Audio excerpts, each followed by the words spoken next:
All right, everybody, it is Monday. We had a big weekend chopping some trees down. But first up on today's show, Noma, a restaurant, Copenhagen. It's just amazing. I've been there once or twice. And big labor story. They're shutting down because they can't use free labor anymore. Yeah. This is, I know you didn't see this coming, that we're going to open by talking about the world's best restaurant, Noma, shutting down. But we're obsessed with it because of that labor story we've been talking about constantly. The other story we have been and will be talking about constantly, more generative AI or derivative AI. We're coming up with new names for it. Degenerate AI. Degenerate AI. We're going to talk about the information report that Microsoft will integrate ChatGPT, not just into Bing, but apparently also into Word and email. Yes. I have a lot of feelings on where this is going, and also an announcement. I'm going to show for the first time the OpenAI ChatGPT iOS app. I got invited to the early test flight of it, and I'll show it here for the first time ever on This Week in Startups. It's going to be a great show. Stick with us. This Week in Startups is brought to you by LinkedIn Jobs. A business is only as strong as its people, and every hire matters. Post your first job for free at linkedin.com/twist. House of Macadamias is the next big health trend. Get 20% off your first purchase at houseofmacadamias.com/twist by using code TWIST20. And the Microsoft for Startups Founders Hub helps all founders build a better startup at a lower cost from day one. Open to anyone with an idea, you'll get up to $150,000 in Azure credits, technical advisory, access to mentors and experts, free dev tools, and so much more. There is no funding requirement, and it only takes minutes to join. Sign up today at aka.ms/thisweekinstartups. All right, it's Monday. My R2 unit is up and running. I'm back in the Bay Area. You don't see snow behind me. 14 days, Molly. I got 14 executive days in. Good work. Of skiing. An hour and a half to 2.5 hours each time, 7 to 14 runs. Got into a rhythm. Feel great. Wait, you would do 7 to 14 runs in an hour and a half? Something like that. There are these 900 elevation runs you could do real quick. But I think I somewhere between, it's like every 15 minutes to 25 minutes, you can do a run depending on the length of it. It's 10 minutes. I'm really like the 3 minutes to 10 minutes down, depending on the length of the run. And then 15 minutes up. You're like, let me do the back of the envelope math on my ski runs. I'm like the world's laziest skier. I like to do 4 to 6 long, lazy blue runs and then have a hot toddy for the day. You haven't gotten up there yet, but it's a day's worth. We'll get you up there. I make a buttered rum beverage, which is very nice. I sourced it. It's one of the things, Molly. We're recording the show right now, everybody, but there's always a couple of things over the long weekends and breaks that we have to catch up on. So I like to give big tips, right? I hate giving to charity, although I do, do that from time to time. But I prefer, giving huge tips. So I gave this guy a huge tip, and I was like, hey, what's the story with the buttered rum? How do you make that? And he just took it out, and he said, here, I sourced the buttered rum from this place. You can get it online. Take a picture. And I was like, well, thank you, Mr. Bartender. I took a picture and I ordered a 6 or 8 pack of this buttered rum, which looks like butter. You freeze it, and then you put a scoop of that in there with a little rum and a little hot water, maybe a little cream or something, whatever you're down with. And you get a hot little buttered spiced rum off the mountain. Very nice. Delightful. Take the edge off. Life is excellent. Yeah. That was my little winter break. I think we need to address the question that's on everyone's mind, though. I am not taking the CEO job at Uber. I know everybody wants to know if I'll be the next CEO of Uber. I think Dara's doing a great job. I also will not be taking the CEO job at Microsoft either. Great job being done. Actually, I have a totally different CEO job that I wanted to ask you about, though, which I think is the real one that everyone wants to know, which is, are you taking the co-CEO job at Salesforce? Yeah, Mark Benioff. Mark Benioff actually DM'd me over the weekend. He was like, hey, I got to introduce you to somebody. And I, gave him my phone number. I said, Obama or Brad Pitt. That was my joke. Obama or Brad Pitt. So who are you introducing me to? Ha ha ha. Yeah, but seriously, what's up with the chainsaw? So this is a very bit controversial. I literally got calls about this. My mom is calling, friends are calling, everybody's and I was like, normally I've used a chainsaw before. Normally I don't, Cinderella, but in this case, I don't need you cutting off a limb. So I've used a chainsaw before. I've used a chainsaw. I've used a circular saw. I helped build a log cabin in my youth. I've done physical labor. I know it sounds crazy to people. People only know me in my 40s or something. So we had a tree or two fall. Now I had a redwood that was dead that they told me I had to cut down. I didn't want to cut it down, but they're like, this is going to fall on your neighbor's house. It's going to fall on your house. People could die. Yeah. So we had a pro come. This is not cheap to take a redwood tree down. They're quite high and it's tens of thousands of dollars. And you get some nice piece of wood out of it. But anyway, long story short, during this water, what do they call the rain we had? Atmospheric river / bomb cyclone, both. Okay. It's a bomb cyclone atmospheric river. So around the sides of my house, we have a gravel pathway. It's quite charming. Now I have a plastic path, and all the gravel is now on the tennis court. So there was so much rain, it came down and destroyed that. So that's like whatever, some amount of money to fix that.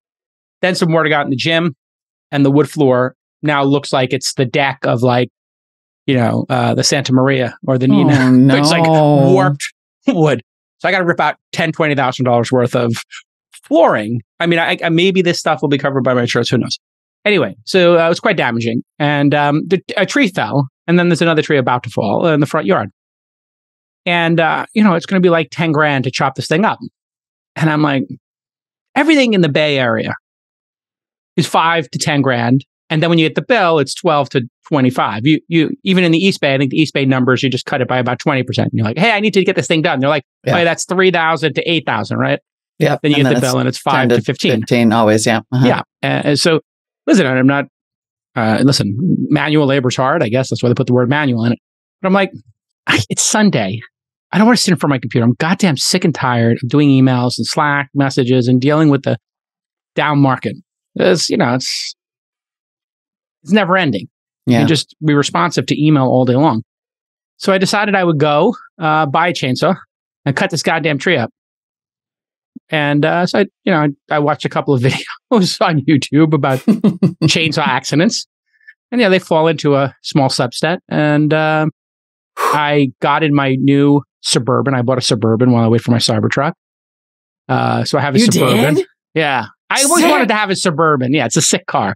Suburban is awesome. I had two electric cars, and then I replaced the minivan with a Suburban. I like to have one ICE engine just in case, stuff hits the fan. Apocalypse. Yeah. Apocalypse kind of situation. I have both options. So anyway, I drive the Suburban, and I put on like a leather jacket. I put on my Danner boots, and I put on, I said, hey, Siri. I'm a costume up for this. I'm a cosplay lumberjack. I'm going to cosplay. And I said, hey, Siri, play This Is Leonard Skinner on Spotify. I just put on some Leonard Skinner. Now playing Diet Mountain Dew by Lana Del Rey. No, I don't. No, Siri, don't do that. So you got Lana Del Rey out of that? I have no idea what Siri's thinking. She's trying to steer me back to amazing. Domesticity. She's like, stay on target. So I'm like, okay, Siri, play me This Is Leonard Skinner. Mm-hmm. I just go to my local Ace Hardware. It was a little bit of a head fake because they put an Ace Hardware inside of they put like a little corner Ace Hardware inside of a department, a grocery store. It's like, wait a second, this is not what I want. So I go to Home Depot. Yeah, I'm like, I talked to the guy. I said, hey, what aisle? God, you really did. You really went to said, oh God, aisle 30. What are you looking for? I said, I've only used gas, but I hear these electrics are pretty great. He's like, they're incredible now. Let me tell you, they're Ryobi. And I was like, well, kind of like this other brand, but, maybe I'll give it a shot. I got a Ryobi and I went out there and I started cutting this giant tree, 50-foot tree into pieces until the chain came off. Do not do this at home. The tension of a tree that size. Oh, my Lord. Like there's the chainsaw alone. The chain flying off actually is a way that people die. One. That's one. Yeah, sure. Two, or you B, get laceration. A varying severity. Sure. Lose a piece of you. Always a possibility. And then there's like the tree itself and the tension of a fallen tree so that when you release some of that tension, for example, like a huge branch could spring back or a rebound. But you had to know how to do the undercutting and the top cutting. And then the only problem was I didn't have any wedges. You need to have wedges. I've cut trees down before, or I've cut trees that have fallen down, I should say. You need to have wedges. I had no wedges. I ordered the wedges off Amazon. I forgot to pick them up at Home Depot, but I'm going to get the wedges here. Also, the chainsaw, the chains normally come off, and I had to tighten the tension was a little off, was a little loose. It's supposed to come with the device, and then I realized I don't have any tools, so I can't even. I don't have to take the lug nuts off. I can't reseat the chain, so that's coming on Tuesday or Wednesday. So I'll be back out there into the week cutting this. I was going to say, when is the guy coming? When's the pro coming? No, I already cut it into the major pieces, and I'm just going to cut the rest of the pieces. If you're not dead yet, you're probably fine, and I bet it was cathartic. Ryobi, by the way, great up and coming tool brand. I bought their power washer. Power washer. One of the nice things too is with these electric batteries, because of how good batteries have gotten in cars and previously phones. Yeah, batteries actually charge super fast. They have superchargers. So you plug the charger into the Ryobi, like a fan goes off in the charging base station, and it charges it fast. And then I was like, oh, I got my Suburban here. I backed it up to the trees, and I was like, oh, I got a plug in the back of my Suburban. So I plugged the charger into the Suburban, my 110 outlet of my Suburban. And I'm like, yeah, I'm ready to go. But I was like, I don't have a hatchet. I need a hatchet. I need some wedges. So I have my eye protection. I don't have glove protection. I don't have chaps. Producers, you're really missing a chance here to rock some America F yeah. This is your moment. I mean, I put the pictures right now. At any point in time, they could have pulled up some pictures of the tree. It's people, when I posted the tree, this might be my most engaged Twitter post. I mean, that Elon didn't respond to. Legitimately. Putting aside the ones where Elon responds, the ones where Elon doesn't respond, this is one of the highest. I think I might have 500,000 people viewed this, and 9 out of 10 people were like, yeah, really. Literally everyone was like, don't do it, don't do it, don't do it, don't do it. Go back to the one where he's like, what should I get? Because that is the one that made you sound like you were just like, I can probably handle this. I'm going to get a chainsaw. Like you had never that's seen one before. Alabama. Keep going. No. Further. There's my Ryobi charging. I did a little play-by-play. Yep. There it is. That's the one. There's a tree that fell on the property. You see any recommendations? Medium-sized tree. Everyone's like, oh yeah, it's almost 700,000 views. 742,000. Yeah, I mean, it's almost it's like double CNBC right now.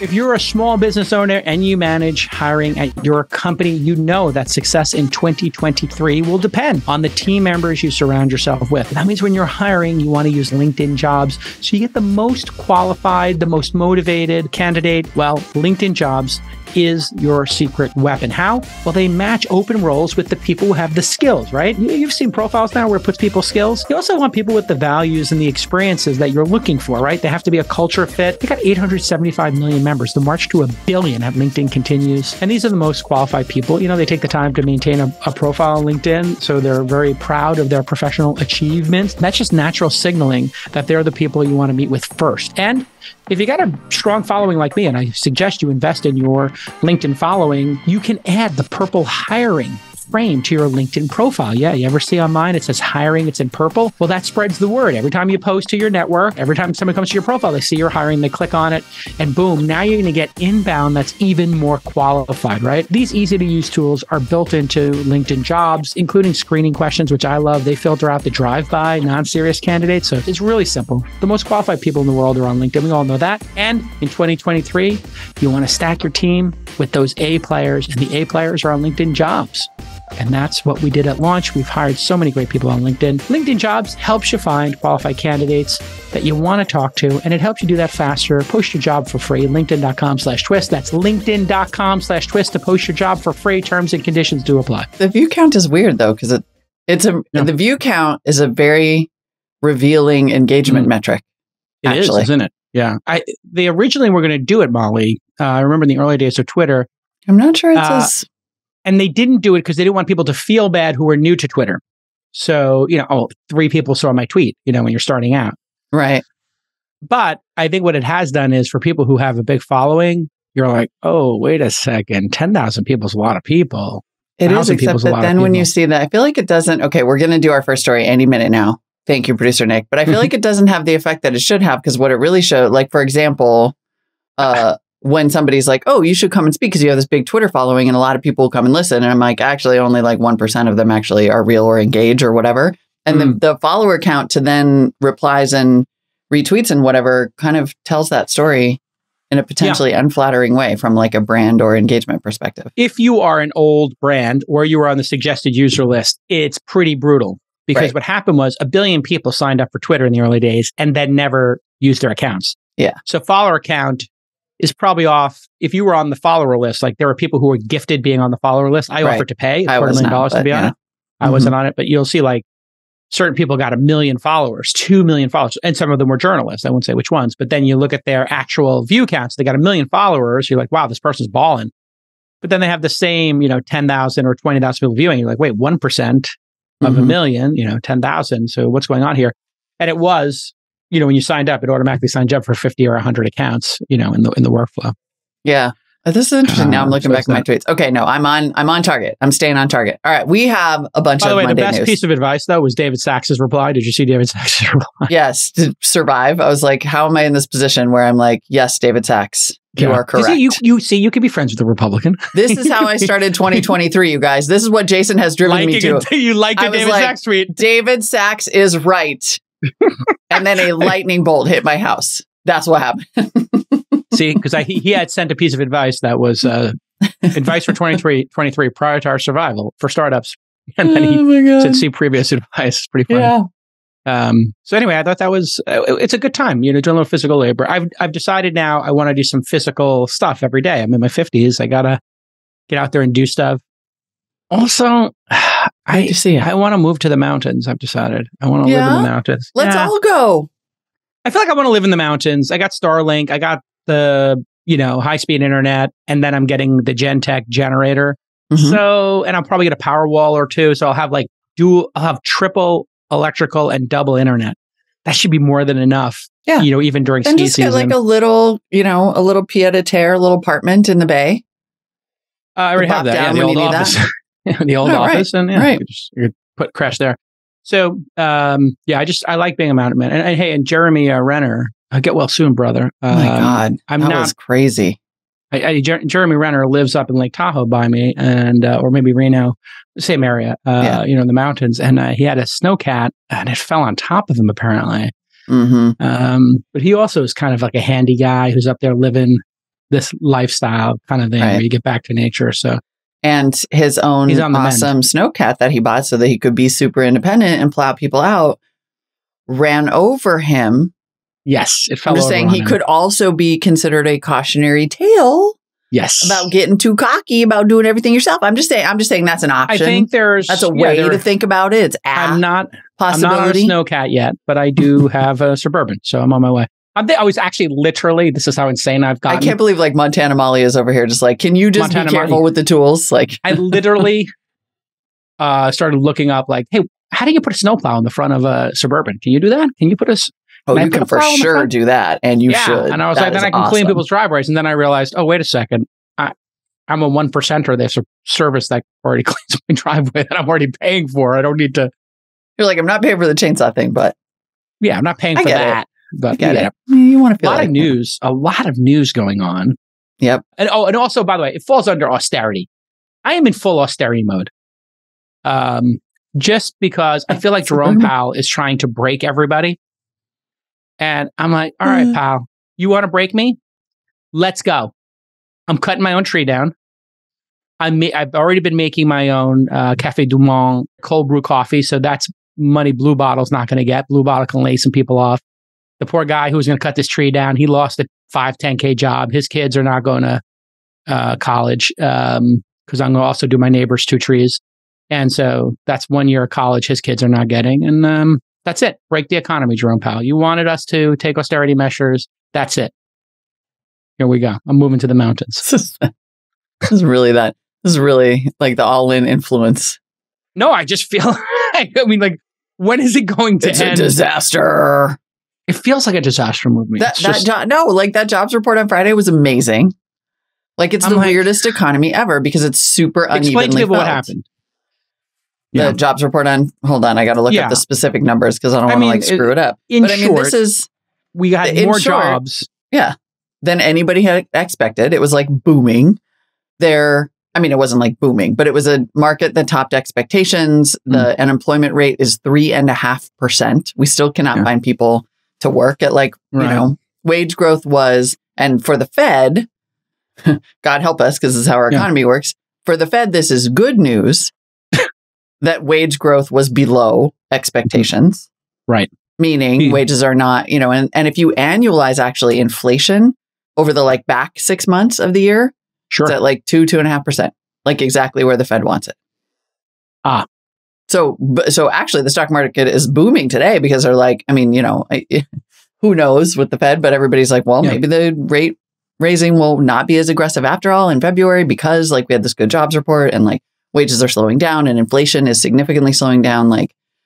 But there's this tech apocalypse happening. It's right in our sector, and it's easy to, it's sort of like how Kai would always say the stock market is not the economy. The tech industry is not the economy. Mm-hmm. It's a big chunk of it though. But for us, all apocalypses are local. If you step on an ant. Apocalypses are local. I like that. It's your zombie, no zombie apocalypse. Yeah. At Disneyland. No, it's packed. Right. Yeah. But our house. Just in San Francisco and the Bay Area attack and everything. Well, here's the thing too. They kept rates artificially low. They printed all this extra money. And then they said inflation is going to be transitory. And now these are the same people who are saying, well, inflation is going to be here forever and we have to break employment. And I'm like, did you just say you want to break people's employment and their 401ks? Wait, how does this make sense? And I guess that's their tool. So, honestly, we did a whole episode at Marketplace on and I will take credit for this idea. I was like, hey, you know what? It kind of seems like maybe we should not listen to economists. Maybe they don't know what they're doing. And we had this professor of economics from the London School or whatever to come on and be like, yeah, no, they don't know what they're doing. I just feel we put economists in charge of policy across the entire government. And the fact is they're using, the tools for the last recession to fight this one. And this recession makes no sense. I will never be on board. I had this little argument with you and Brad Gerstner. I think there was every reason for Team Transitory to believe that inflation was transitory because the externalities of a pandemic-induced shortage of goods had never been seen before. There was no way to say for sure. And again, there are still boats. I can still see cargo ships stuck in the port of Oakland outside my window. And now we risk all this stuff collapsing because maniacs like me are cutting their own trees down. People are making their own cold brew. And I think everybody's going to go into full austerity measures. And they're going to realize, you know what? Austerity measures feel pretty kind of cool. It's kind of cool to cut your own tree down. It's kind of cool to stay at home and make some food. It's kind of cool to do a staycation or maybe go in an RV or whatever it is, It's really funny because the way you're describing austerity measures sounds exactly like how I lived the pandemic, which to be honest, pandemic, I think kind of some austerity measures. Yes. Yeah. I kind of miss it. Oh, did I miss that trip to Europe all that much? Maybe not. Right. But I learned how to grow chard or whatever, I don't know. Yeah. And you got some, and it was kind of cool. Let me tell you about House of Macadamias. Yes, this brand has a special place in my heart because the founders, Carmen and Brandon, well, they're Twist listeners. They've been listening to this podcast and they told me that they got inspired to start this company after listening to this very pod and reading my book, Angel. In fact, their first angel investment wound up hitting it big and they used the returns on that angel investment to start a nut business. These people are crazy. They're nuts. They started a macadamia nut business and it is delicious. You can see the graphics on the screen. All nuts are not created equal. Peanuts, almonds, cashews, walnuts, those are, they're good nuts. But macadamias are the elite great nuts. They're higher in omega-7s. And that's been linked to fat loss and natural collagen. They have more healthy fats. They have less carbs, and every product is vegan, keto, and paleo. I love these. I love the dark chocolate covered ones. That's just me. They have beautiful macadamia bars.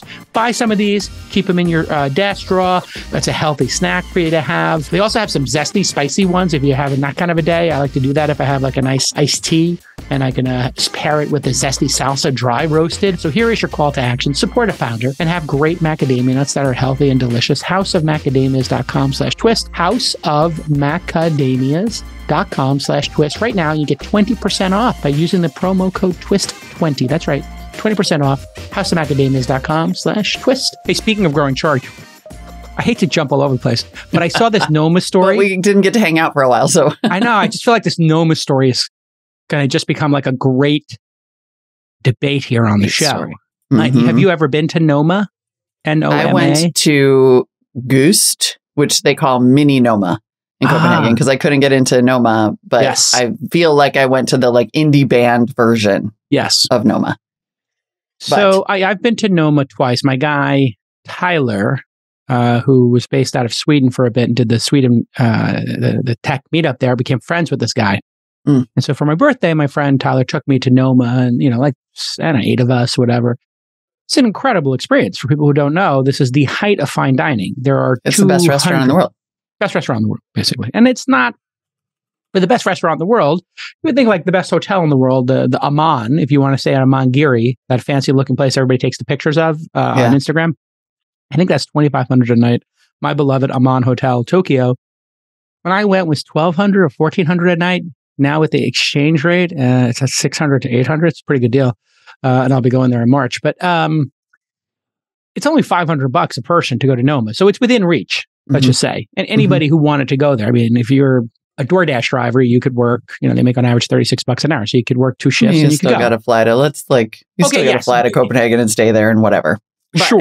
As like if you're talking about the literal, level like it has been deemed the best restaurant in the world for over a decade. It dethroned the French Laundry. It has 3 Michelin stars. Like, it is top. So yeah, for $500 a person, that is considered quite accessible for this level. It's accessible for what, being the best in the world. Like a Bugatti's, whatever, $1 million or $2 million car. So that's the best in the world. And Prius is 30 or 40. Anyway, they are shutting down. Yeah. At the height of their success. Yep.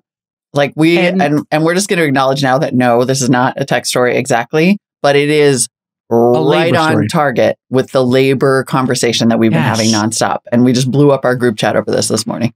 So I read the story and I predicted what the story would be about in the group chat and then listened to it. So like, I did exactly what Twitter tells you not to do. Are you sure you want to read the story before you retweet it? I'm like, nope, I have an opinion based on the headline. So my opinion based on the headline was, this is a generational labor story based on the fact that people in fine dining work for free. And sure enough, I was exactly right. There's 200 people working there. I don't know how many seats they have, but when I was there, I watched like at least 12 people around a table preparing our meal, because you could see it. Like, you walk through the kitchen, they greet you, and they're like putting flowers that have been painstakingly pruned, 1 out of 300, flowers they go pick in the woods. People put in 12, 16-hour days. It's like working at a startup. They don't get paid. It's internships. Right. Free internships they're called stages. That's actually what you do. Yeah. When you're a chef, your internship is called a stage, spelled like stage. But you do these stages. I have a lot of chefs in my life. So this stage is so valuable in the world that if you were to do it for a year, you could go work at any restaurant in the world. Yeah. In fact, the TV show The Bear, which we all love. Did you watch The Bear, by the way? I don't know. Love The Bear. The Bear, comes to take his brother's steak shop in Philadelphia or Chicago, whatever it is. And he comes back from Noma with this Noma cookbook. And of course, his number 2, right, in the Bear, gets the Noma cookbook and starts going through it. I think they literally show the Noma cookbook. I had totally forgotten that it was Noma, but you're totally right. Yep. I'm pretty sure. Somebody correct me if I'm wrong. If not, they allude to it being Noma, but I'm pretty sure it's like pretty exactly clearly Noma. Like when no, that's a great catch. Yeah. So it's pretty clear that he studied abroad and if you just type in Noma and you pull up a picture from anywhere on Google, you'll see like 10 of these people. Now, these people at some point have children or a mortgage and they don't want an internship. They want a job. And it turns out at $500, if you do 100 covers a night, even at $100, that's 50 grand. It can't even come close. Yeah. It can't even come close. But like, you watch these folks, that's the number of people who work at Noma. It's bonkers. And the story noted, by the way, that the intern program, the stage program, supplies 20 to 30 full-time workers, stagiaires, 20 to 30 unpaid employees who are literally, and then you come there as one of these unpaid interns, and they quote this woman in the story who went there, and she's like, "Yeah, I barely even took my knife out. She didn't go and learn how to cook. She learned how to make a little beetle out of fruit leather. And she spent her entire time there doing that. But so like nothing, this is so fascinating as a labor story because everybody, like if you've ever even read Anthony Bourdain, right? Like the thing about the restaurant industry is that it's abusive, brutal. It's full of sexual harassment. It pays nothing. This stage thing is like the biggest scam going and has been for decades because you don't just do one, you do like 10. Like you're expected to spend maybe up to 2 years going around and staging for free at various restaurants. But what is so interesting as a labor, like a generational revolution story is that like all this has been coming out. Rene Redzepi, who is the chef of Noma, there have been accusations about this treatment and this abuse and this bullying and whatever that have stuck. Right? That it's like all of a sudden, all these industries that we were just like, yeah, they're totally abusive. It's awful. Yeah. Wouldn't want to do it. And now it's like, yeah, it turns out maybe you can't freaking do that. And like workers are not having it anymore. And that's where it becomes generational. Yes. And I'll take the other side of it, if I may. I'll play a little devil's advocate here. Oh, I'm not saying that's the side. Is that the side? No. That's what the story says. Yeah, I mean, there is a side here that like this is abuse of the people. Putting aside, obviously, drug abuse, physical abuse, sexual abuse, that stuff. I'm talking about like, is it abusive to work for free or for almost nothing? I'll take the other side of that. For 16 hours. Okay, go for it, boss. As a company builder. Feel free. If he had charged, the mistake he made was he should have done what NYU does. NYU charges $80,000 a year. They charge $350,000 for an undergraduate degree, and people laud them. And these NYU professors out here, like on CNBC, telling you like valuations and ethics and morals, all these dipshit NYU professors are telling everybody how to live their lives while they are scamming students out of $350,000 undergrad for a degree that will never make them more than $50,000 or $60,000 or $70,000. So here's what the Noma chef should have done. No, I'm not. It's not. I'm talking about the guy on CNBC. I'm not. Actually, wasn't. Not him. I forgot that. Not him. He's of the same opinion. Coltex. He's not allowed on CNBC. Protocol takes. I'm talking about the other guy. There's a guy who comes on about the $80,000. So like, there's a guy on CNBC all the time who just attacks tech companies like relentlessly from NYU, and they're just like, this guy's a genius. I'm like, $350 for a degree, a business undergraduate degree. Yeah, okay, sure. So if this guy had just charged people $10,000 every 6 months and then gave them a degree and papered them and let them work on the highest end stuff on the line and did, like whatever, I don't know, an 8-semester, 4-year or 4, make it 3 semesters a year, whatever it is, charge people a reasonable amount and then let them come, as part of it, they, have like more of a fellowship, more of a mentoring kind of situation. There would be no problem. So a lot of this is how you frame stuff. And this whole thing happened in the magazine industry when I was coming up. If you wanted to work at Vogue or New Yorker, they were massively abusive with the free internships. And all the rich kids from the Ivy League schools, parents paid for their apartment or gave them their pied-à-terre in Manhattan. These were friends of mine. Like, I'm like, how do you do this? And they're like, oh, my parents are helping me. I'm like, your parents gave you an apartment and they give you $3,000 a month in living expenses? Holy cow. Right. My dad gave me a kick in the ass. And say good luck. It tells you, exactly. It tells you why every strata of society stays the same strata. Exactly. And so if you wanted to work at Vogue or you wanted to work at New Yorker or Vanity Fair, you just had to be willing to do a year for free, basically. Going and getting people coffee and returning. In Manhattan. Yeah, that's it. And be able to afford Manhattan. Yeah. And the same thing in the movie industry. The people complaining need to take a chill pill and say, I'm going to do this. You have to have autonomy in your life. You have to have agency in your life. If you're going to do the Noma thing.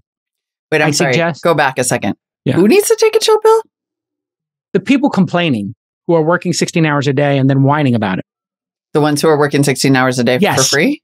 Yes. They need to reframe what they're doing and just say, I'm going to do this for 6 months. I am going to use Noma, use their name for 6 months.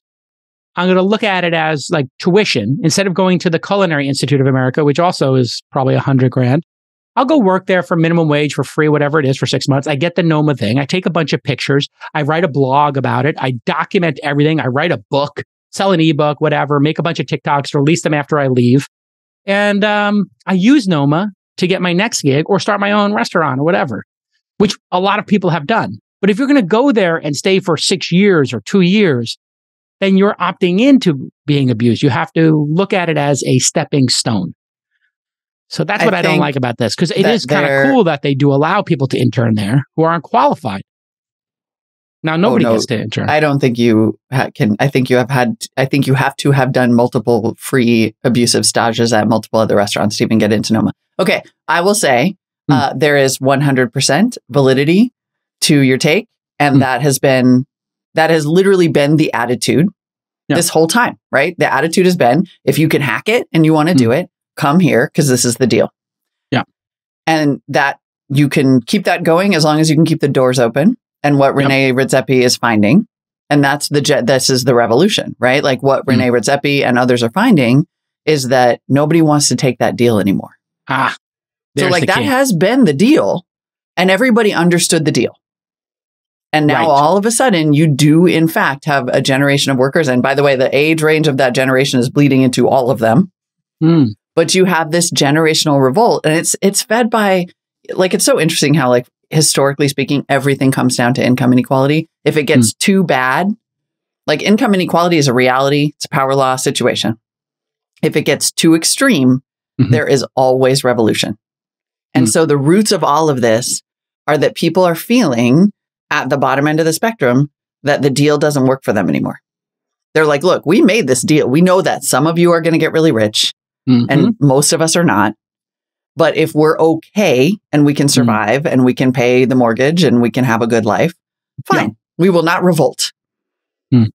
But when it gets too extreme and too abusive on either end, like there's always a revolt. And now you're seeing this revolt and people are just like, cool, I understand you. I understand all the words coming out of your mouth. You're telling me that's the deal and I can take it if I want to.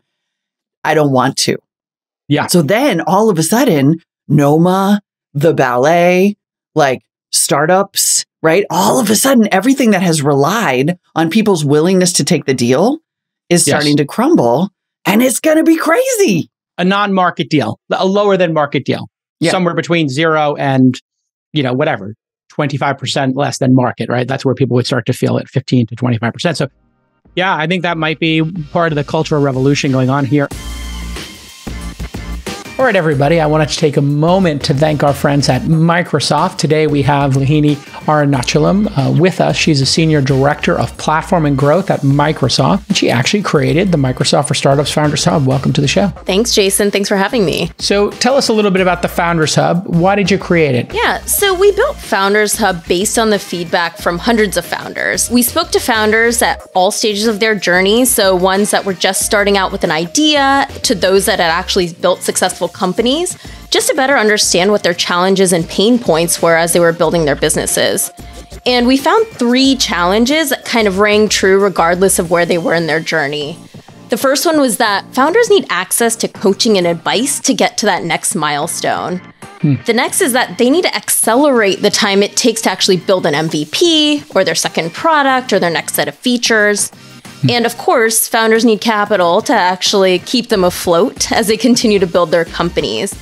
And so Microsoft for Startups Founders Hub is a digital platform built to help founders with these challenges. Thanks so much, Lahini. If you would like to check it out, go to the Microsoft for Startups Founders Hub, and they have no fundraising requirements, open to anybody. If you're a founder, they want to support you. It takes 5 minutes to apply, and startups can get up to 6 figures of benefits instantly. Sign up for the Microsoft for Startups Founders Hub today at aka.ms/thisweekinstartups. I think a lot of it has to do with how rich people's parents are. There's this big, massive wealth that's about to be transferred from parents who are boomers, whose homes and 401ks, even despite this, blip on the radar here in this recession, generally speaking, they have so much money they can float their kids. And they had a smaller number of kids. They didn't have 5 kids. They had 1 or 2. And so you have 1 or 2 kids, you got millions of dollars in the bank, you're dying in 15 years. You're like, you know what? I'm going to give my kid a credit card. I'm going to give them, I got this house that's worth $3 million. They're eventually going to get it, and I mean, that's that's a huge part of the income inequality story too, is that actually, as we were just saying, like the stratas always stay the same.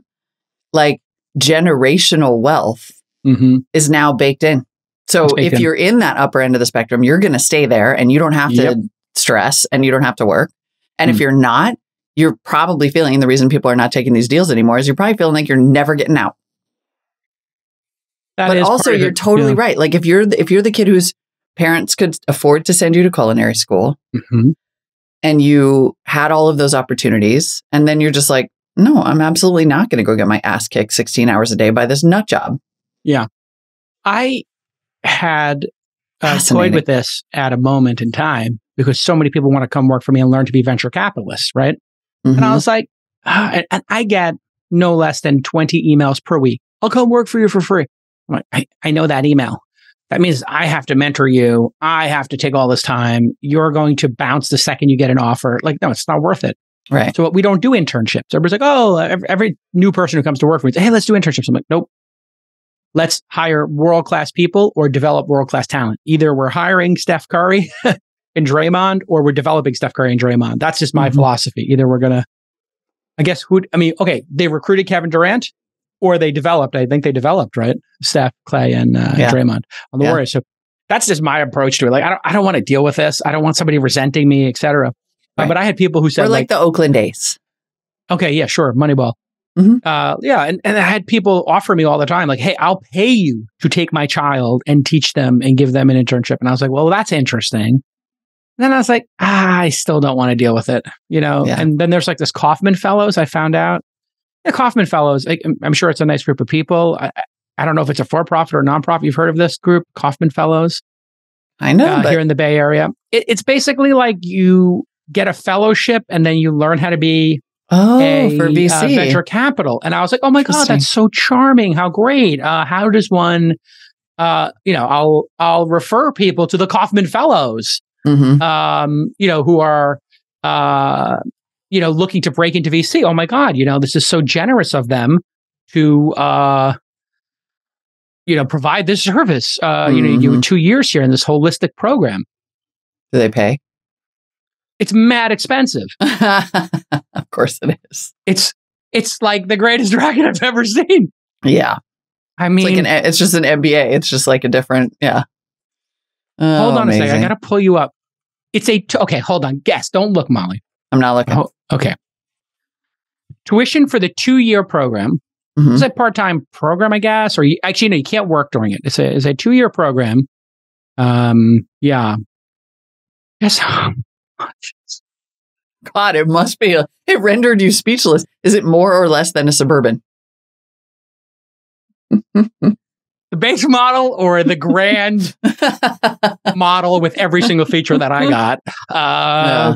I'm going to say it's as much as the grand model Suburban. Is it 150? 80K.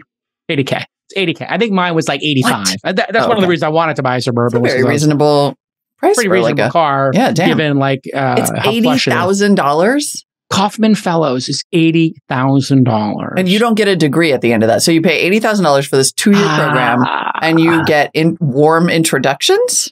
You get a network. Kauffman Fellows is a lifelong network for growth, acceleration, and connection to capital. After graduation, I mean, this is just so you just pay for a fraternity, basically. Basically, yeah. I mean, this kind of stuff pisses me off, I'll be totally honest. There's your program for you. But I was just looking at like what you get for it. And I don't want to make this like I don't want to dog them too much, but I always meet these folks because the Kauffman Fellows can't stop emailing me. Fascinating. So the whole idea is they figured out, how it's hard to break into venture capital? Kauffman Fellows like, yeah, it's really hard. You know what? Give us $80,000. We'll show you how to break in. And it's just like, that's the fast pass at Disneyland. This is beyond the fast pass. I don't know what this is. I mean, this feels like more like Kauffman Fellows feels more to me like you just when that celebrity painted the picture of the person on lacrosse and had somebody take their SATs for them and got them into Stanford. Like Varsity Blues. It feels like a little bit more like you just payola to me. I don't want to say that. I mean, I'm sure these people. After graduation, your time as a Kauffman Fellow has only just begun. Building necessary relations and conducting business with integrity, investing confidently are all a result of a reliable network that becomes your most valuable resource. Our network is a deep pool of knowledge on deal flow, diligence, and follow-on financing, but comes with the addition of veteran experts, helping you develop strong communication skills, navigate fundraising, building customer partner, troubleshooting. You know what? I should do this. This seems like a really good grift. I was just thinking, I was like, don't diss it too much, because one, maybe they would pay us to start teaching stuff, or we should just launch it. I do Angel University already. I teach people. Maybe I should do my own venture version of this. I think that's not a terrible idea. $8,000. Yeah. And then just be like, you can meet everybody. I mean, I teach Angel University. It's like, it goes to charity. I think we charge $300 or $500 a seat, and then the profits go to charity. Founder University is free. Anyway, this is the kind of stuff. We need to start this as a profit center for sure. Teach you no more of that charity. In the age of austerity. In the age of austerity, yeah, we'll get some revenue streams going here. Yeah. All right, there you go. A network 27 years in the making. $80,000. Guys, you don't have to pay $80,000. Noma should do. No, and I think this is what Noma's doing. Well, yeah. So now what Noma's going to do is that it's going to, because they can't get anybody to go and work there for free for school anymore. It's a school. So now they're just going to make it a teaching, which actually is what the other, remember the previous best restaurant in the world, El Bulli, was in Barcelona, or it was, I'm sorry, it was in San Sebastian or somewhere in Spain. Yes. Those two brothers then started like a teaching university instead. And then they would do these pop-up restaurants. And I went to one in Barcelona called 40 Degrees. I heard about this. Oh my God. 40 Degrees is probably the best eating experience I ever had in my life. And it was one of those El Bulli brothers. And it was only there for like a year or something. And so Rene Redzepi is going to do the exact same thing. Started as turn Noma into a place where people will come to kind of learn, but actually maybe learn. And then they'll have these pop-up things. Yeah. He made no money from doing this, Redzepi. That's the other crazy thing. A full-time food laboratory is what it's going to become. And then it'll feed the e-commerce operation called Noma Projects. The dining rooms will be open for periodic pop-ups. And yeah, he made no money on it because he didn't charge enough. I thought that's where you were going to go earlier, which is like, maybe he should have charged more for Noma. Because this gets back to that minimum wage conversation we were having. Like, restaurants are going to have to cost more. You can't serve a meal like this for $500. If you have, I was actually trying to do back of the envelope math. Let's say 10 people worked on this birthday party's meals, which I think was probably about right. It's like 1-to-1, but maybe it's like 2-to-1 because of all the prep work. So let's say like, I don't know, I'm trying to think, 10 people, 10-hour shift, 100 hours going to the meal at, $20 an hour, whatever. I mean, because in Copenhagen, minimum wage is much higher too. Yeah. Maybe it's 25. I don't know. So some of the highest in the world. So, now you're talking like it should probably be priced at $1,000 or $2,000 a person. It should be. Right. And because that pricing only worked because 20 or 30 of the people working there at any given time were not being paid. Right. So the only way you're ever going to get this level of food at this price ever again in the future, if this revolution holds, is robots. Yeah. Or just, maybe lowering the standards. So the idea of like, people have to like spend 7 hours prepping this stuff. Maybe they have to spend 2 hours prepping it. It's just not going to be as outrageous. I don't know if people will tell the difference. I mean, I don't mean to be super controversial, but like the history of capitalism throughout all of human history is that like you can only get stuff for less than it costs to make that stuff if you figure out a hack for unpaid labor. And historically, those hacks have always been pretty bad. I mean, automation helps along the way. That's what I'm saying. Robots is the only right. You can never have a $500 Noma dinner again if you have fair labor practices without robots. Robots, yeah. Or you got to.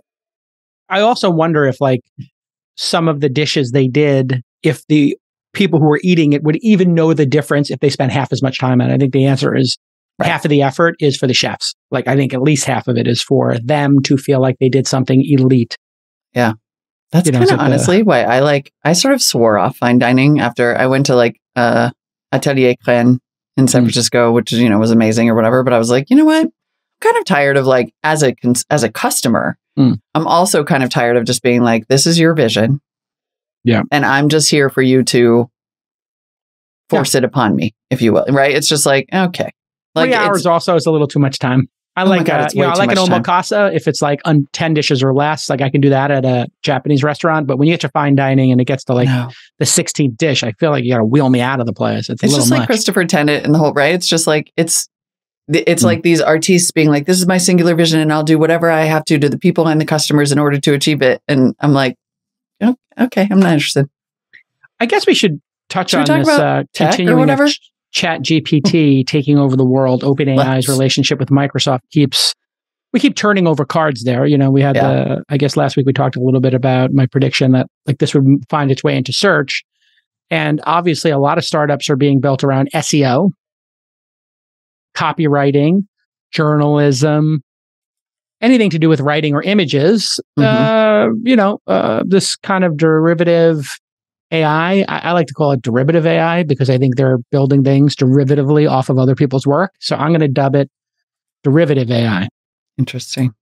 What are they calling it? There's another word for this AI. Generative? Generative. I'm going to call it derivative. I don't like generative because I don't think they're generating the idea. I think it's derivative AI. So let's just call it what it is, making Very derivative works based on other people's innovations. Interesting virtue signaling there, Jake. Huh?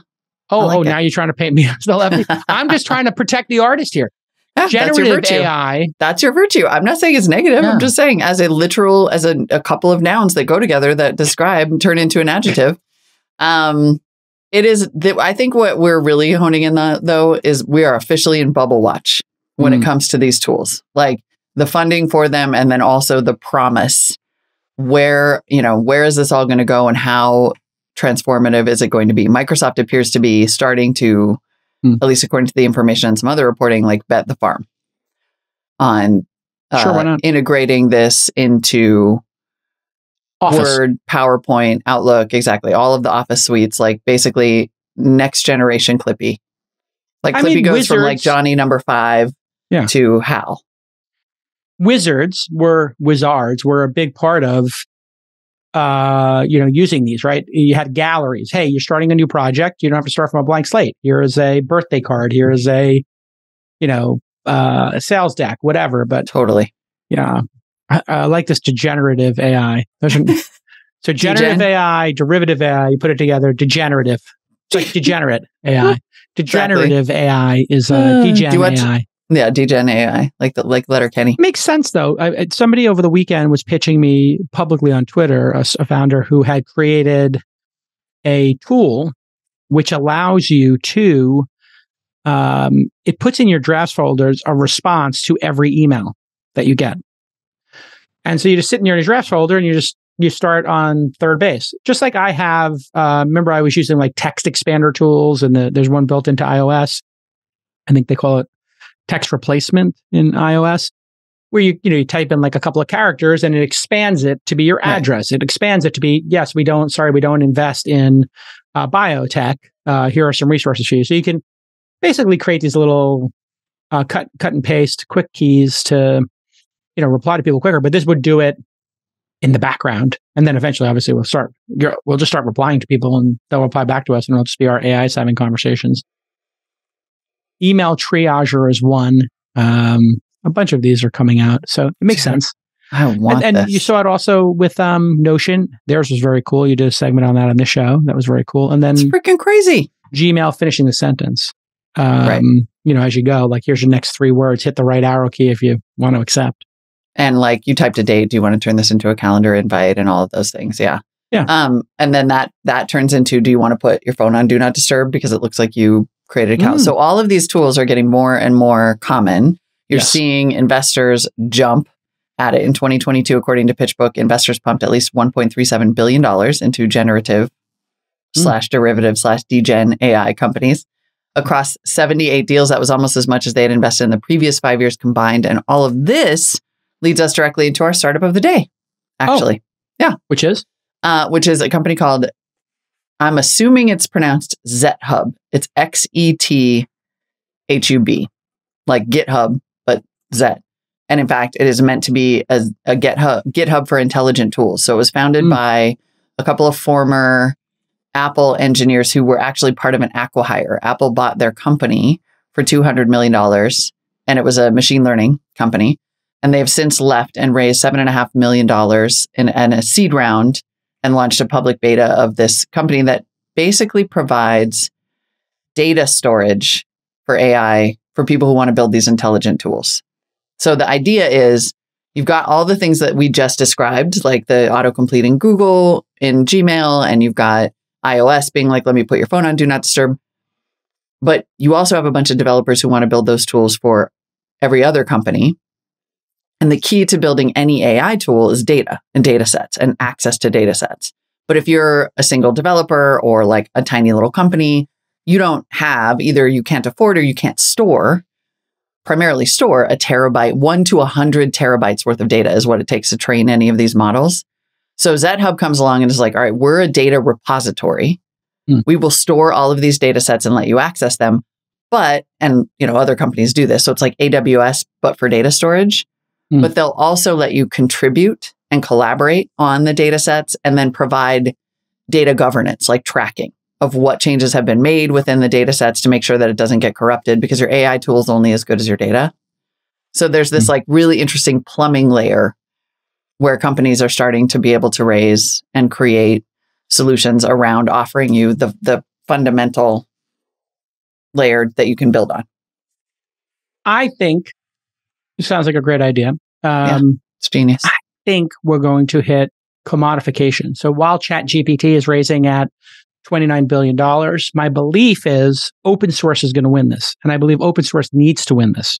If you look at the top open source projects on GitHub, they're all in this category, TensorFlow and Stability and DALL-E. These are all open source projects.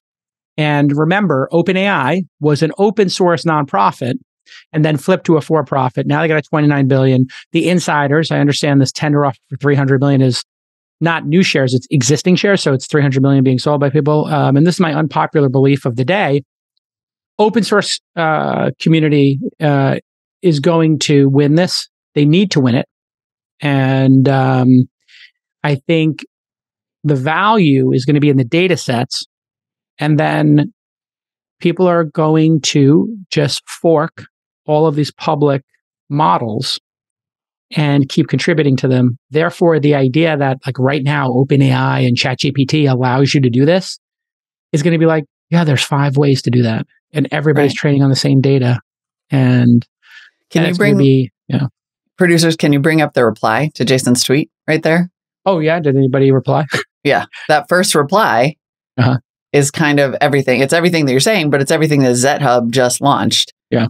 The first reply, the protocol that incentivizes structured and labeled data, ML-ready data, to be open and tradable, probably wins the AI race. That sounds to me, and listen, I could be wrong, right? Because these are all complicated topics, but it kind of sounds to me that that's what literally launched today, is that exact repository for structured and labeled data, and it has data governance built in. It tracks when you make changes to the data, and then it allows for open collaboration. Seems to be kind of the key. Like they just provided the open source, the GitHub cement layer for building all these tools. This is now going to become a quick discussion. We're going to move from the discussion of who has the tech to who has the rights. And I'll just pass you a tweet here. Stability, which I guess is really ChatGPT's main or OpenAI's main competitor. They're doing this in a more open source kind of way. I think they have a chance at winning the day here because they are allowing people to already opt out. So you can, as an artist, I think, opt out. How attribution and opting out works, who knows? Like Shamat said, we have a robot.txt for Google searching. We could have an AI.txt attached to every image, attached to every song, attached to everything. And if you want to ingest it, you have to read that and respect it. And people will just say, you can use this for non-commercial AI use. You can use it for commercial AI use. You can use it if you give me a citation. So if you in some way use my image in this derivative work, I want credit for it. And I want to link back to the original. Now, how you do that and what percentage of the AI's mind and decision-making went into, if it took 1,000 images or 1,000,000 images, you're supposed to put 1,000,000 links into the final product. That's going to be pretty hard to do. Right. But we're quickly going to move from the holy cow phase to the, did you have the right to do this phase? And who owns the data set? Which means I think... That's what I'm saying. That's why I think things like this XetHub company are so important. Like this is, the data is everything, or the data are everything, depending on how much of a nerd you really are. Yeah. A bunch of data scientists just got really irritated with me for that. I've given a couple, I've spoken a couple times to the data science master's program at Notre Dame. And I always open by asking them if they say if it's plural or not. And they're always like, just don't bring it up.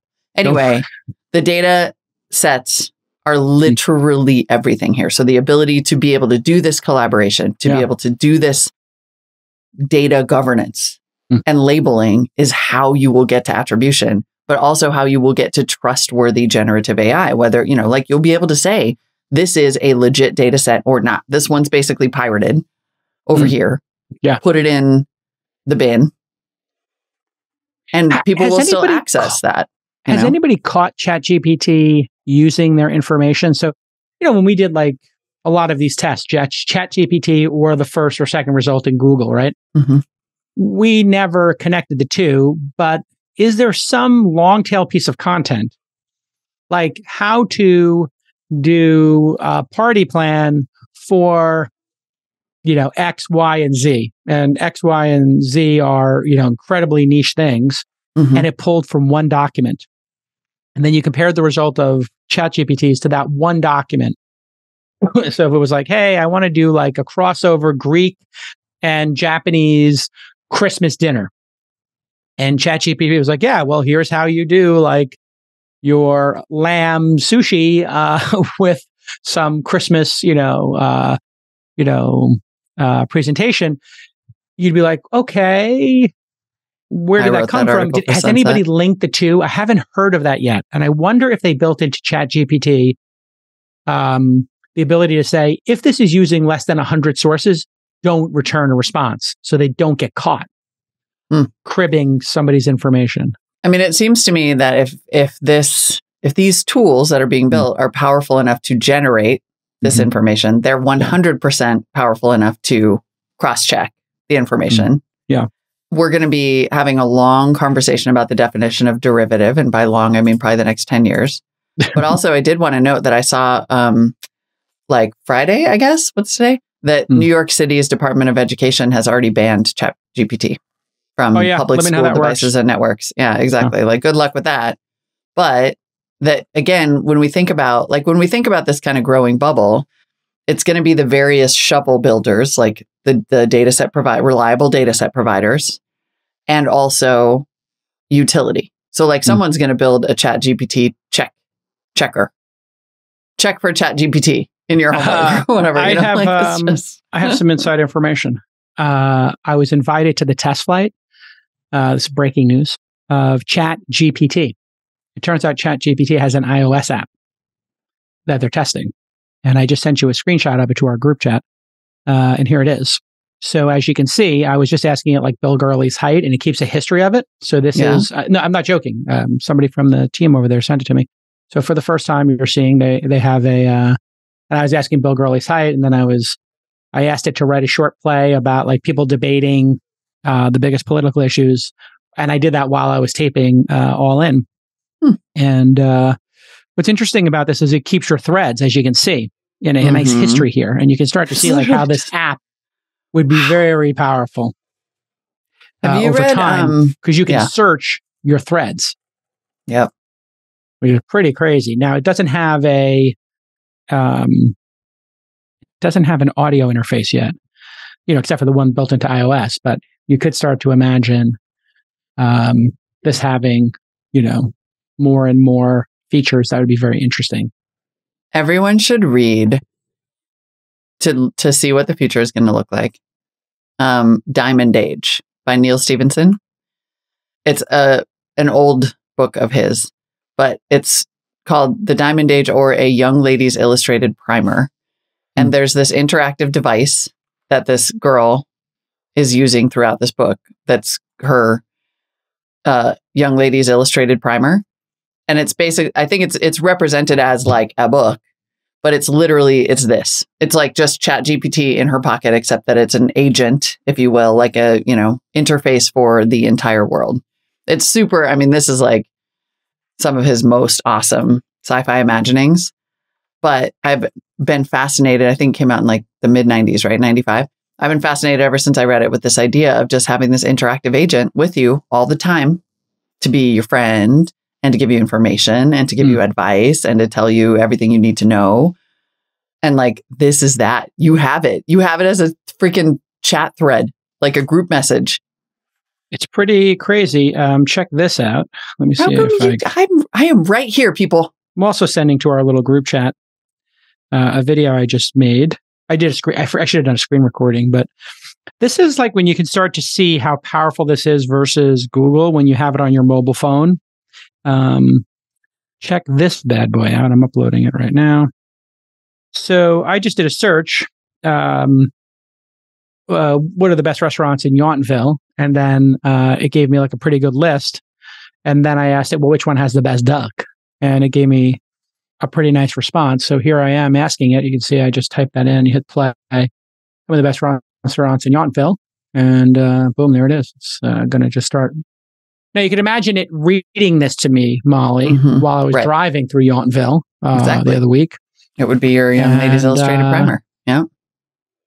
And then I ask it a follow-up question. Then you could imagine the next step being, okay, can you tell me which one of these restaurants has availability, in the next 3 days between 5:30 and 7:30 for a table of 4?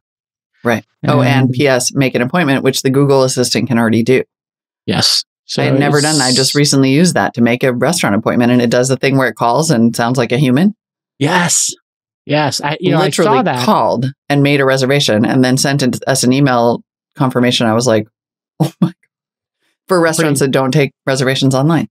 Yeah. So this is a brave new world. Congratulations. I have to say, like, these valuations make no sense. So I was talking to some insiders of why would somebody pay $29 billion for OpenAI shares? Now, I'm not saying OpenAI is not going to become worth $1 trillion. Maybe they become the Google, Amazon of the space. It's possible. But at this point, like, making that bet seems incredibly crazy. And who's making the bet? Jared Kushner's Saudi-backed firm. So the Saudis gave Jared Kushner a couple of $1 billion, and then he's buying insiders' shares. I mean, I hate to be cynical, but it's not exactly the smart money. Yeah. But Founders Fund is. So there's that. Yeah. Well, except that, yes, Founders Fund is.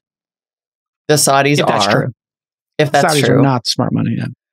Jared's I'm not saying, no, I'm just saying, like, look, if you think that what you're doing is taking over the world, I'm not surprised that those two entities are together on this or destabilizing, right? Like, I mean, this is technology that will destabilize the existing order.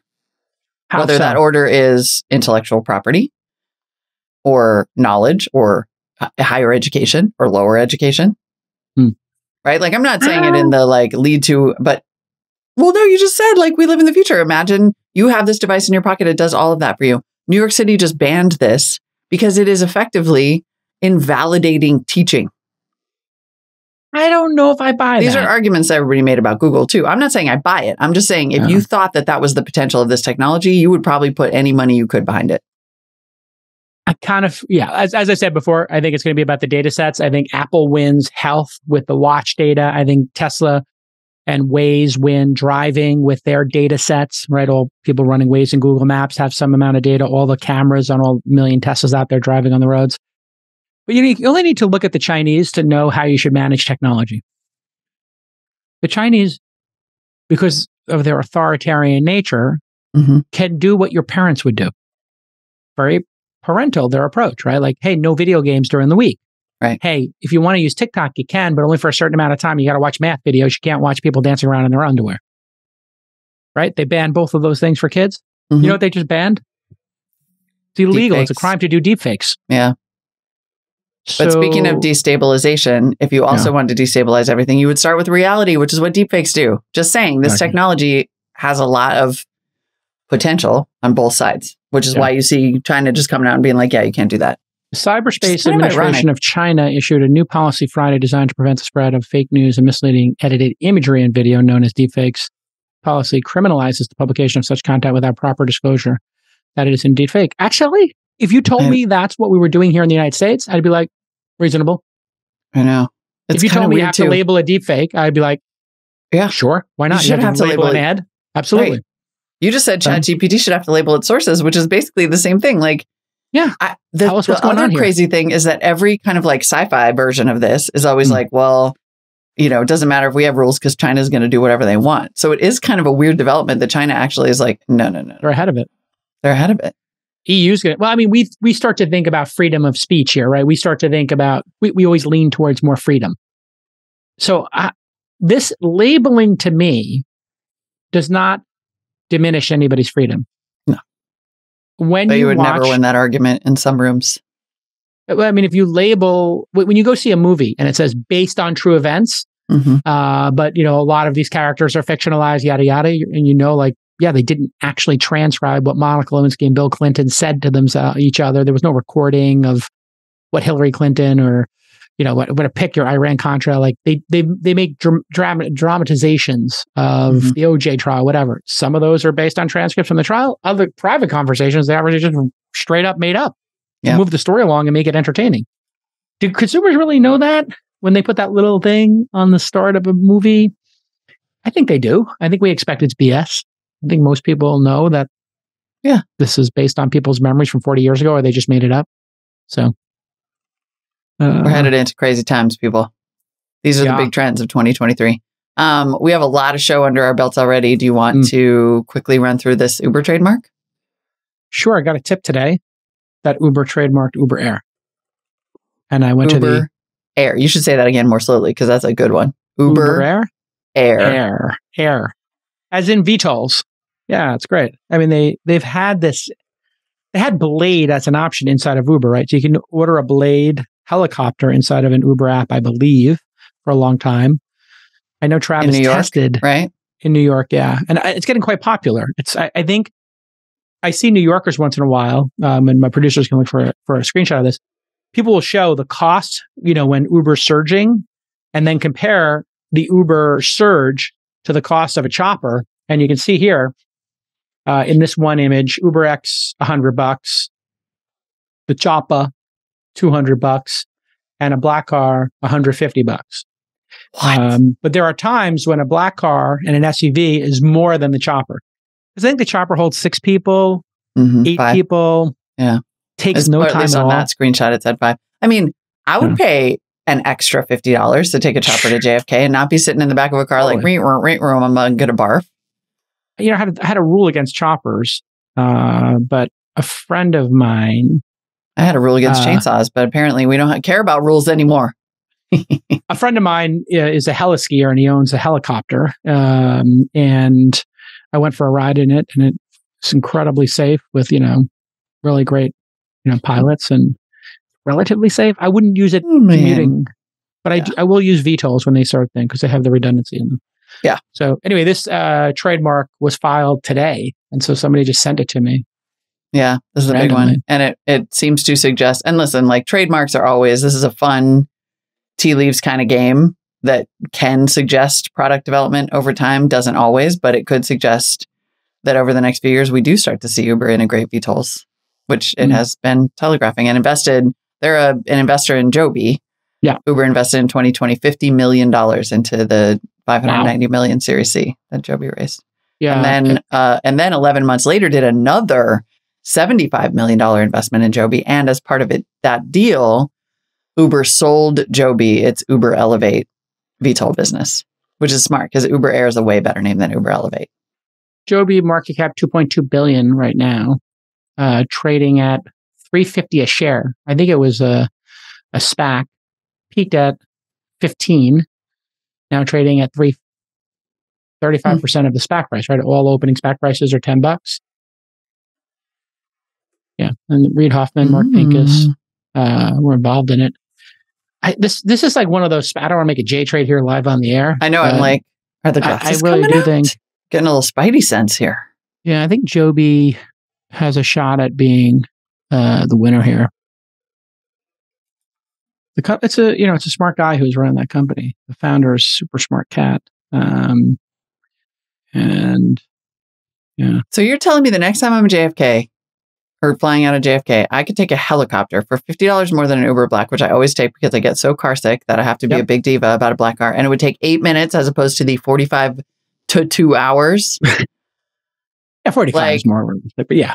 Yeah, and then you have to get a car from the heliport. And then here's the challenge with the helicopters, no bags.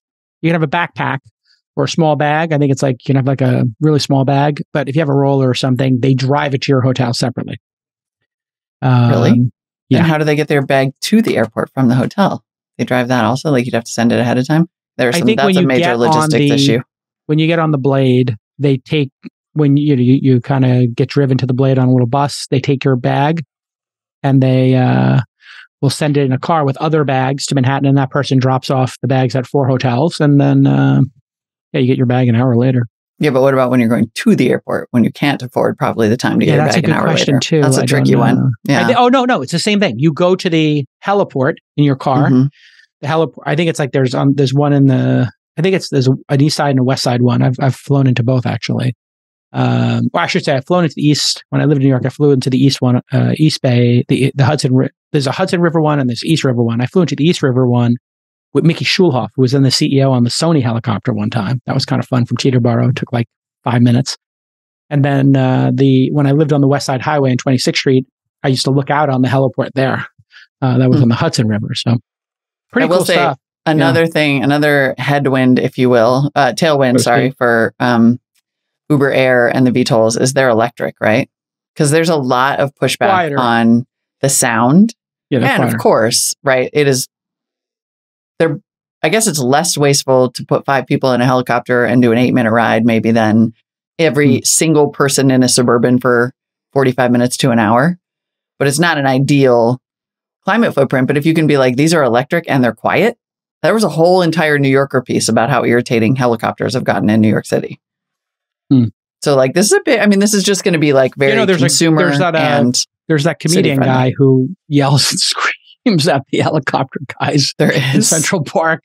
I forgot that guy's name. I met him. Oh my God. I knew it must be bad when I saw the New Yorker doing a think piece about helicopter sounds in New York. Oh no, in New York, it's like these idiots want to like see Central Park. And it's like, yeah, go to Central Park. It's awesome.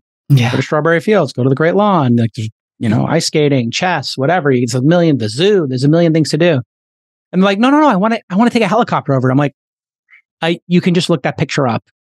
Just look on the internet, view of Central Park from above. Great. Now you don't have to annoy everybody in Manhattan. And then go for a bike ride in Manhattan. Go for a bike ride. Get a city bike. Go bike around. Go to the boat. So fun.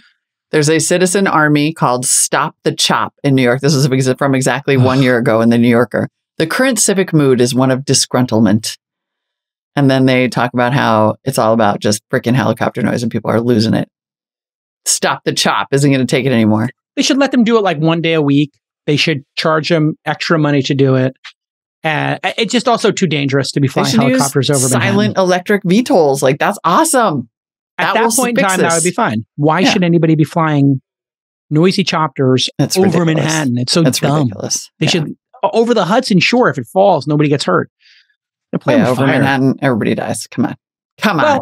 If you were just zipping over 34th Street, and you're just, going to Teterboro, I get it. Right. But to just hover over Central Park while people are sitting there reading a book. I mean, God, you said go to Central Park. It's beautiful. Bucolic, and they just sit there, eat a bottle of wine and a loaf of French bread. Let's go to New York. I want to go to New York. I love New York. And you just sit in the grass, get a blanket, smoke a J. Well, I mean, whatever you're into. I don't want to. You figure out what you want to do in Central Park. You just give them the rope is what you do, folks. You just sit here, you let them go. In Central Park. I can't stop you. Just let them go. Go to. Just stay away from the chocolate truffles. And, I'm going to say an even more old lady thing than the Stop the Chop people, which is like, I'm so over weed. Wait, what's the... My God. Can somebody just like de-stink weed? Isn't this something Eric Adams should do? I like that guy. Eric Adams, the mayor. He's like a hardcore guy. Shouldn't he just be like, I ban it? And then get into a lawsuit. Helicopters over Central Park? Just ban it. Yeah. Just be like, I ban it. Yeah. That's it. I'm going to go, whatever the law is, who cares? Just go arrest people, shut them down, whatever. Just be like a dictator. Yeah, right. Feels like it might be time to wrap. Feels like we might be about to give you too much rope. What's the place in where did everybody go in the mission? Dolores Park, yeah. Oh, Dolores Park. Dolores Park is Central Park was classy. Central Park, people would get dressed up and you go sit in the grass, you get a nice blanket. People would actually think about what blanket they're gonna bring. They would buy a blanket for the moment. You're not gonna stop it. It's classy. They class it up. They would bring, so you want Central Park wine to be for more rich people. Okay. Understood. No, I mean it's $1 wine glass, but in Central Park, you'd bring an actual pair of wine glasses. You drink out of wine glasses because that would be classy. I don't know what people are. I'm messing with you. Come on. Dolores Park with the box wine, and then just be careful with the chocolate truffles. That's all I'm saying. A rich guy. Yeah, I mean, no way. Dolores Park, chocolate truffles may get you. Be careful. Take a kid to Dolores Park. Give me a break. All right. I think that's about enough for us. If you know, you know. If you know, you know. Be careful with the chocolate truffles. I'm saying, like you might have a little more of a Grateful Dead experience than. Why don't you keep your shoes on? Keep your shoes on. Don't do the chocolate truffles. Or else, unless you bring like a Dead CD with you, if you got like a Dead playlist, by all means. But, there you go. All right, everybody. We'll see you tomorrow. We're back, babies. We're back. It's Monday. Literally, when we don't get the tape together on Friday, we're like... And by the way, just go to Jason's chainsawservices.com. And if you need me to cut a tree down anywhere in the Bay Area, it's $5,000 per tree. All right, tomorrow we'll be back. We have a fun 2023 development for you. This Week in Climate Startups is now airing on Tuesdays. Oh, nice. So we're going to have like a 1-2 bubble watch. Like today was the AI bubble watch. Tomorrow will be the climate tech bubble watch. So we'll have an interview. I have a story about a big funding announcement. And we'll be talking to a company about recycling lithium ion batteries, like the car size kind. This is a big need in the climate tech world. Turns out we need batteries and we need materials for those batteries. And they're trying to harvest and recycle them and pump them out like ready to go, which is what is the kind of the development here. All right, that's coming up tomorrow, everybody. Bye-bye. Bye-bye.